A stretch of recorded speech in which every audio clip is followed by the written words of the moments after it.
I love space. Why do I love space? Well, it probably has something to do with the fact that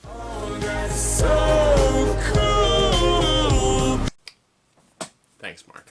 I'm sure it had something to do with childhood obsessions like Star Wars, but learning about stars, planets, and exoplanets in our own galaxy has always been an absolute fascination of mine.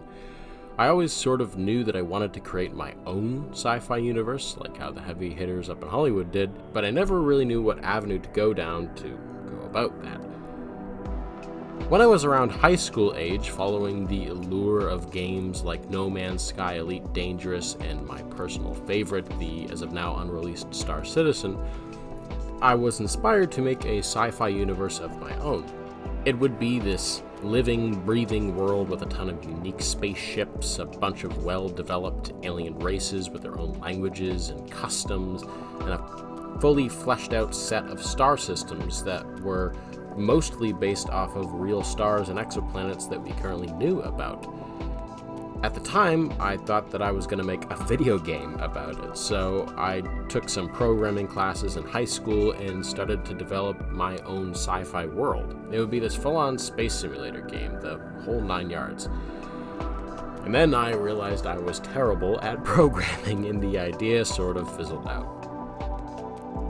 And then a few months ago, I was sitting here at my desk uploading a video, and I was thinking about that sci-fi world that I made up when I was 17, and I thought something along the lines of, hey, wouldn't it be cool if I had a place to fully flesh out this universe? Like maybe this video-based platform where, while I'm figuring out what medium to present this idea in, I can flesh out the world and all of its details in the form of concept art, and for maybe other people to enjoy. Maybe I could make a community around it too. Yeah, that would be cool. Wait a minute.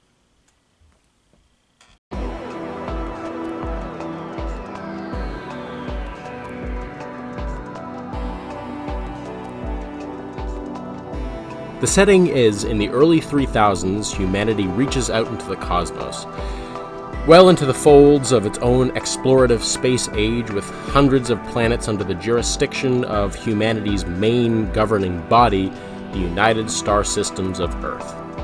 Humans aren't the only players in this mysterious universe, however. With a vast catalog of unintelligent or minor alien civilizations, the advanced spacefaring races include the warring tribal Chikataran, the highly intelligent and patient Dulonians, the passive and trade-friendly Tahal, the mysterious Psilodactyls, and the virus-like marauding swarms of the hive-minded race known as the Vex. As dozens of once-free star systems fall to the invading forces of the mysterious Vex, the once relatively peaceful existence of humans and extraterrestrials is now under threat of intergalactic war. Yeah, pretty standard. Or that's at least my basic outline anyways. For the premiere, I won't be getting into the complicated narratives involved in the many stories that will make up this universe, but instead I will start off sort of broad in drawing up a map of known space, cataloging the human and alien star systems. I'll also create 2 star systems to show you all what to expect going on. I remember way back when I originally came up with all of these ideas, I had drawn a map on some graph paper or something. I remember it wasn't very good, and it didn't accomplish the exact level of accuracy to real-life space that I really wanted to show in this map. In designing this for my new version, I went through 4 versions of this map, each getting better and better until I got something that I really liked.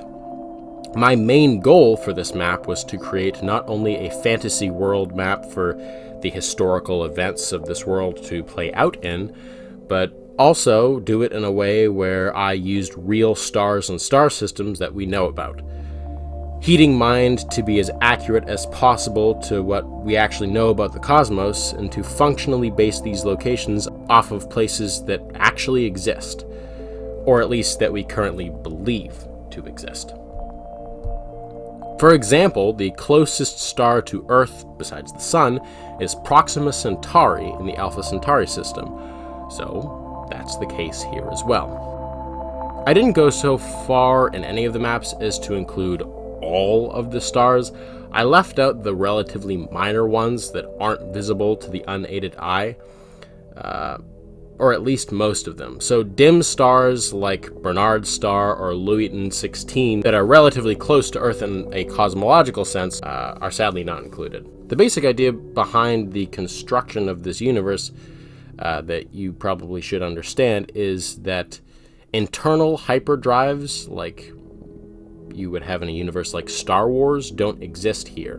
Not in the traditional sense anyways. Instead, humans in this universe built these massive stargates that sit at the edge of star systems, connecting them together.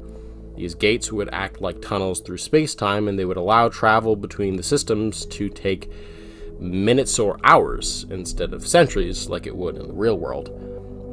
To my understanding, this is not a unique idea at all, however, it definitely fits in better with the feel of my universe.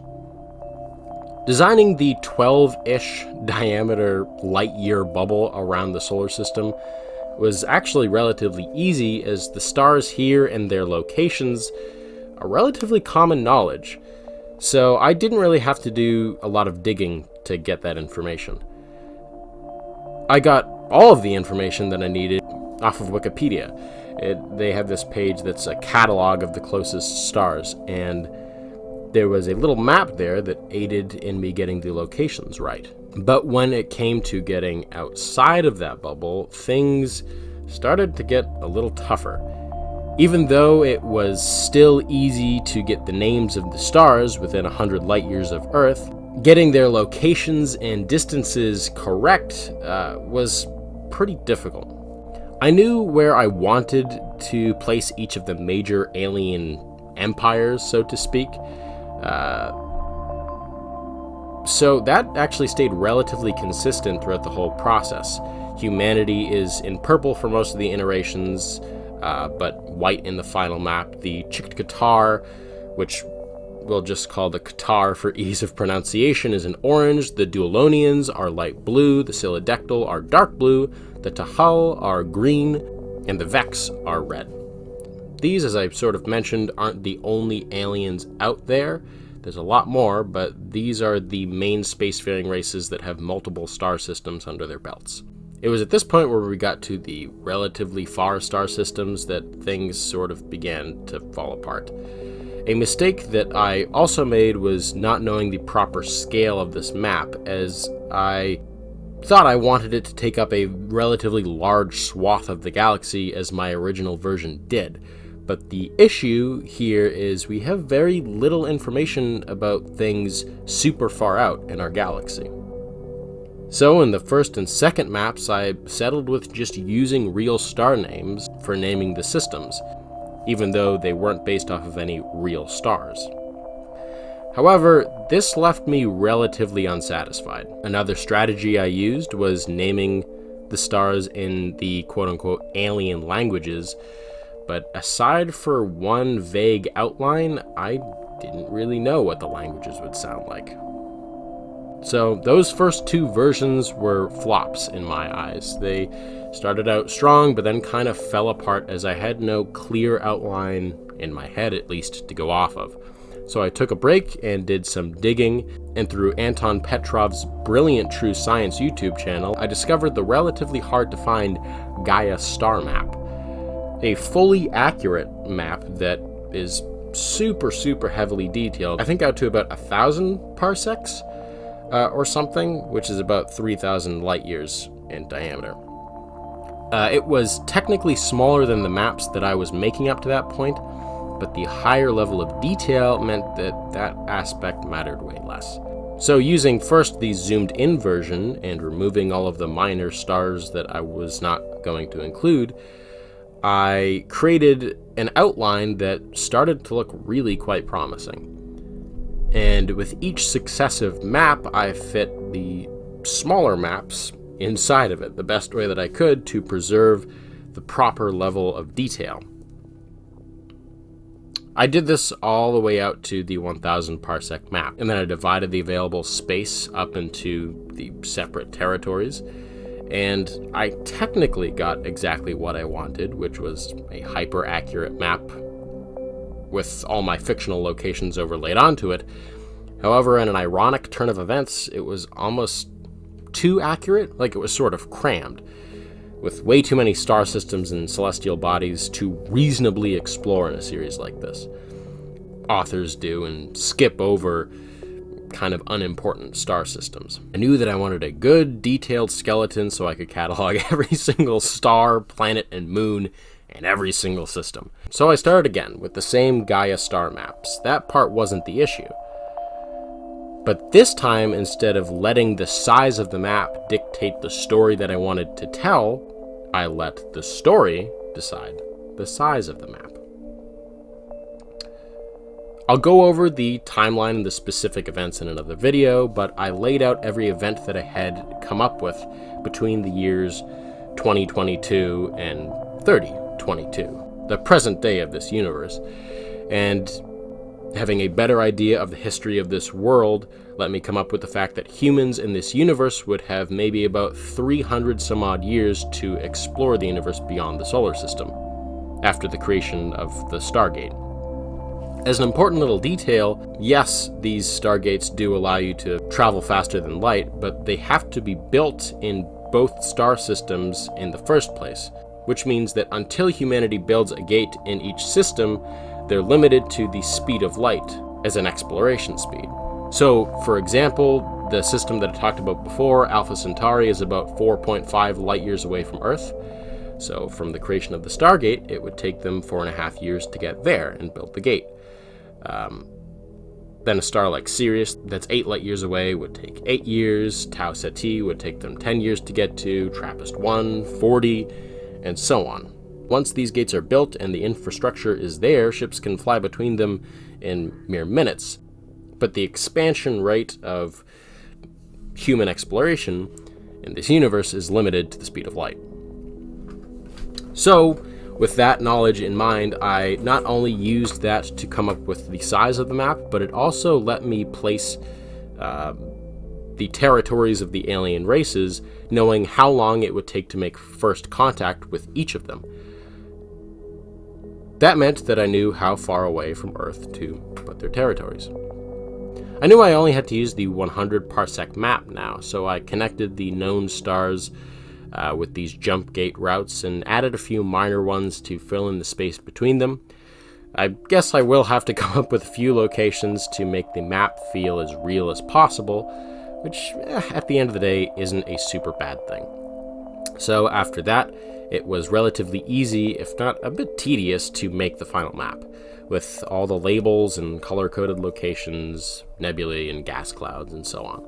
For the unlabeled stars, I feel comfortable leaving them unmarked for now, as it will undoubtedly take a while to chart the local star systems, but in the meantime, that's where you come in. If you have any ideas for star names, or any ideas in general for the series, all of this is definitely impossible for one person to come up with on their own, so please leave any suggestions in the comments below.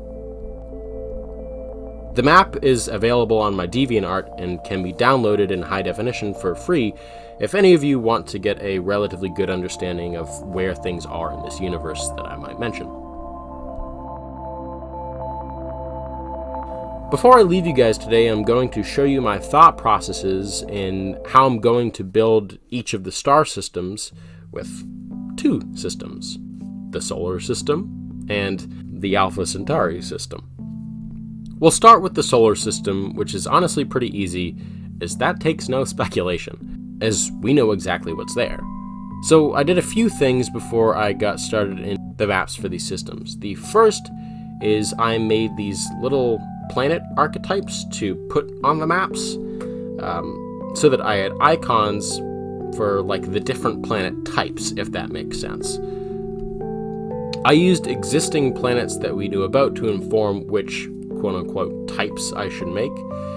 So we have a myriad of celestial bodies to choose from, these being 3 main sequence types of stars and 1 flare star, modeled after obviously stars that we know about.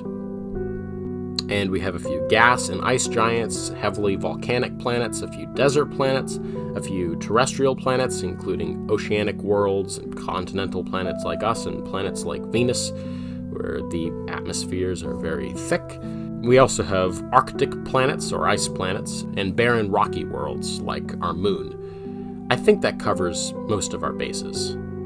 I do want to be relatively scientifically accurate with how we set up these planets down the line, so we're going to have no forest planets like Endor or grassy plain planets like Naboo. Because think about it this way, those are organisms as well, organisms that would be relatively unique to Earth.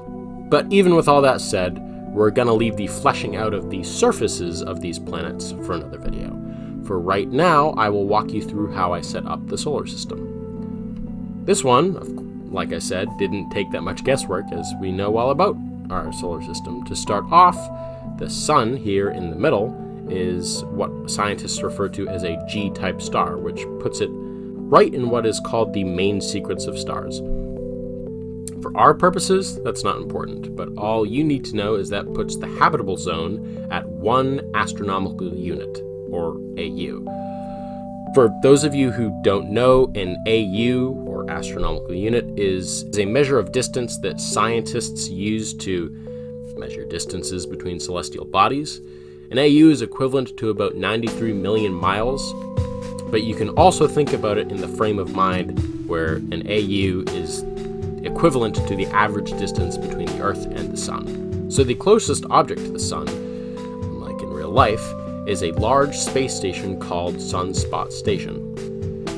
This station acts as one of the main naval training facilities for the USSE, and is home to the third biggest multi-cruiser docks for the USSE's massive warships.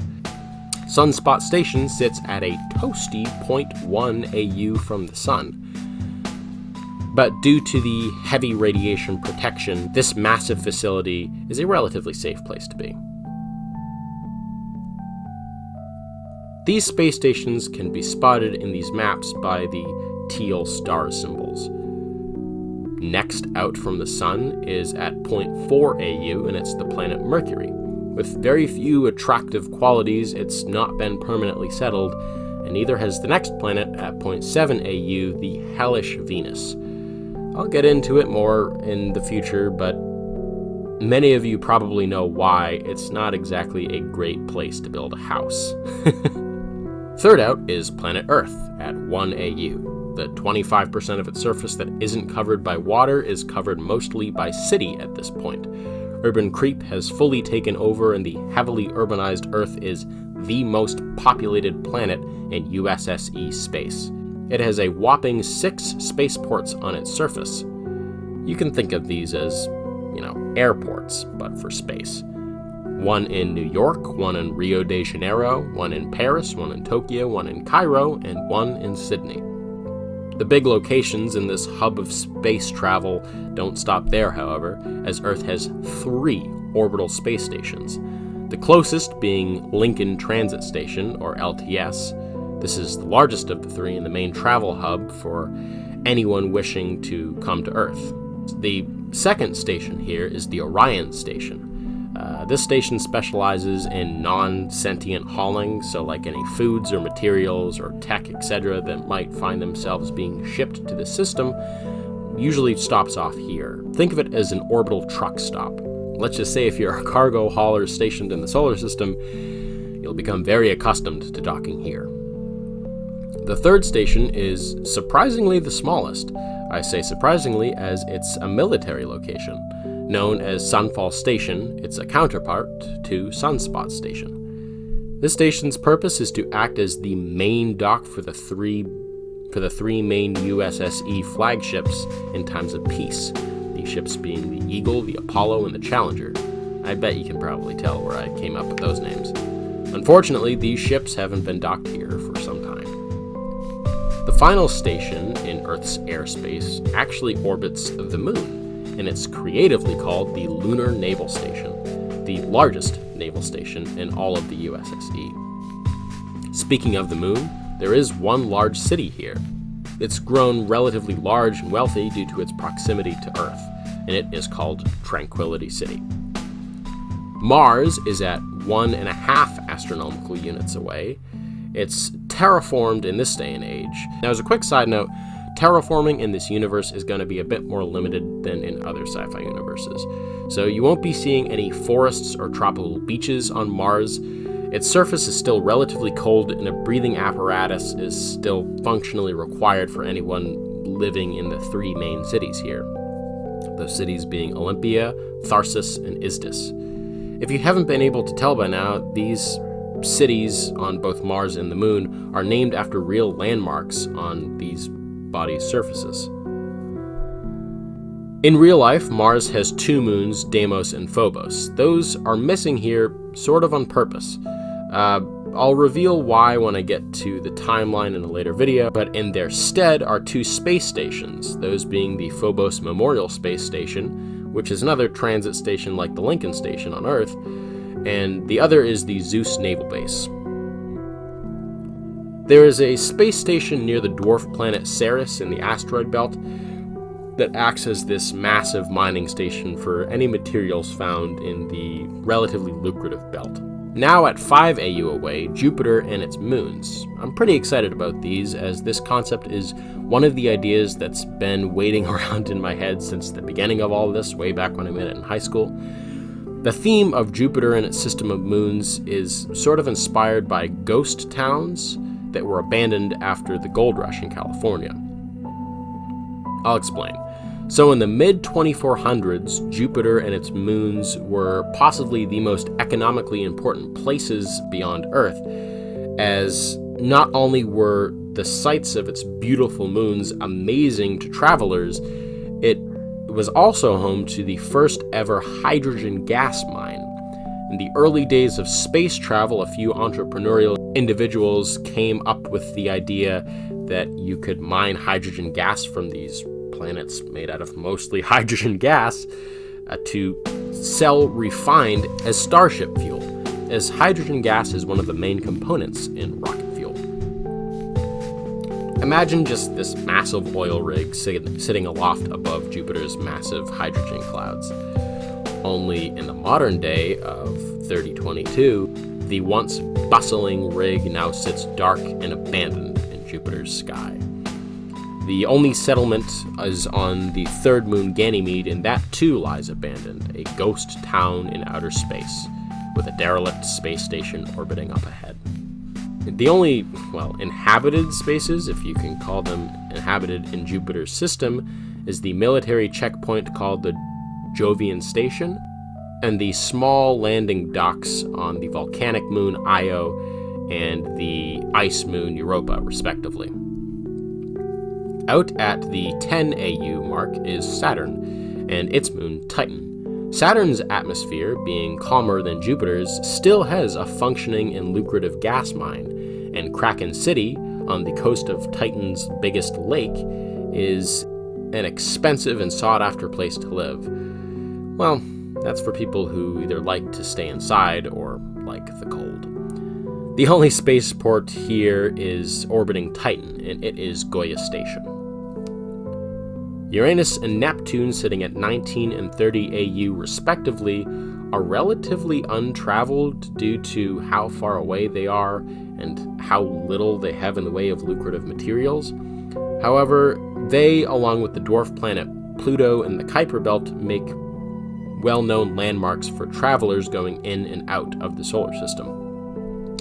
For travelers bound for Alpha Centauri, they'll find themselves at the massive gate and superstation that floats in plain view of Neptune and its ice moon Triton. The gate out near Pluto connects to the Sirius star system, and the gate out beyond Uranus connects to the 61 Cygni star system. There's a lot more to explore here in the solar system, and the cities on the planets and the space stations up above, but I definitely want to move on to our final subject of the day for now, the Alpha Centauri system. Since I want to be as accurate as possible to what we know about this star, I laid out some rules that I plan to follow while constructing all of the star systems in this universe. The first rule is that I must include all celestial objects that we know about, without exception. That's any stars or planets that we know have to be in the system, and they have to be the accurate type, size, and distance from the star. The second rule is that I can only add other celestial bodies, not including stars, that could feasibly exist in the system, so that wouldn't disrupt any planet's orbits or be big enough for us to detect from Earth. The final rule is that I have to make each planet as unique as possible, while constrained to the last two rules, having the surface features be informed by their places in the system. So what do we know about Alpha Centauri? Luckily, we actually know quite a bit. Alpha Centauri is a trinary star system, so there are 3 stars here. Tatooine, eat your heart out. The first is Alpha Centauri A, and it's like our Sun, a G-type star. The second is slightly smaller, a K-type star, and the third is the smallest, an M-type star, that isn't in the main sequence of its life. Rather, it's a red dwarf star that can also be classified as a flare star. These are smaller stars that let off these big waves of radiation at random times. This third star, unlike the other two, has a unique name, and it's called Proxima Centauri.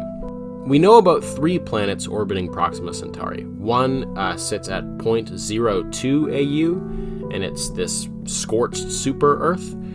The second is at 0.04, which we think to be about the size of Mars, and there's a third theorized planet that orbits further out at 1.5 AU, and we think it's slightly larger than Earth. The only other planet we know about in the system orbits Alpha Centauri A at just over 3 AU. It has a mass of 3.5 times Earth. That means it's right on the line between being a super-Earth with a massive planet-wide ocean or a small ice giant, sort of like a little version of Neptune. In my opinion, I think the second option makes the most sense, so I'm gonna go with that. There doesn't appear to be any other planets, but I didn't elect to add any, as the planet orbiting Alpha Centauri A would be big enough to probably have kicked out any other planets in its orbital vicinity. So instead, I elected to give it 4 relatively large moons that either formed around it or might have fallen into its orbit. I also gave the third planet from Proxima Centauri 2 moons, as this could easily happen, and I wanted the surface to look relatively unique, as there would be settlements on this planet in History of the Future. The last change I made is technically breaking my own rules, but it's not a super big deal in the long run. I elected for the ice giant that orbits Alpha Centauri A to, in this universe, orbit A and B, just for ease of drawing it out, and also it would make sunsets on these planets look cooler if the stars were closer together. Okay, so now for my additions. I gave each of the planets unique names. They all do have names in real life, following the nomenclature of the parent star's name, B, C, D, etc. However, I decided, at least for the systems in the earlier days of space exploration, every celestial body would have its own unique name. In other words, while it's new and exciting, I think humans would want to name every single planet that they could, but after a certain point in time, once dozens of systems are discovered and it's no longer exciting, they'd probably stop caring about naming every little thing, and they'd probably go back to the regular BCD or 1, 2, 3 names, for the unimportant planets at least. But anyways, for the ice giant orbiting stars A and B, it is a beautiful white planet from a distance known as Regal. There is one space station orbiting this gas giant, and it's rather large due to its proximity to the gate that leads towards the star system Epsilon Indi. The moons here are all uninhabited, as they each have a unique, hazardous quality about each of their surfaces. There's Kuro, that has an acidic atmosphere. There's Nola, a volcanic moon. There's Esmer, a moon with toxic dust. And Mare, icy moon that too has its own set of erupting volcanoes. For the planets going around Proxima Centauri, the closest one is called Icarus, named, because it's so close to its star, then the equally scorched Destel, and finally the only heavily populated planet in the system is the sort of famous Proxy. It has 4 cities on its surface. The capital is New Alexandria, as well as the cities of Solon, Lugo, and Istan, each with their own spaceports. Proxy is a frigidly Arctic planet that would probably not have been colonized were it not for its spot as the first colonized planet. It has 2 relatively unremarkable moons known as Romulus and Remus, similar to Earth's moons. These moons can often be seen at night swimming amongst this planet's bright auroras. But that's gonna be it for now. This video is way longer than I was planning on it being.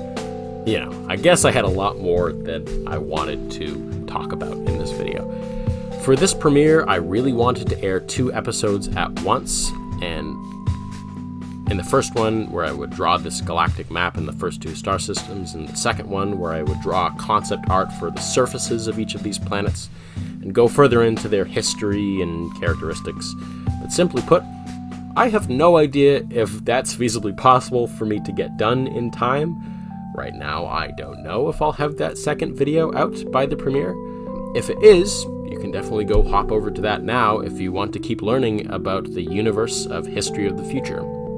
I'd encourage you to go see it if you want to. If it's not there, it'll be out as soon as I can put it out, relatively soon. Either way, I hope you enjoyed this video. I'll see you soon for the next episode of History of the Future. So if you like this video and want to see more like it, then subscribe and turn on the bell to get notified when I upload next.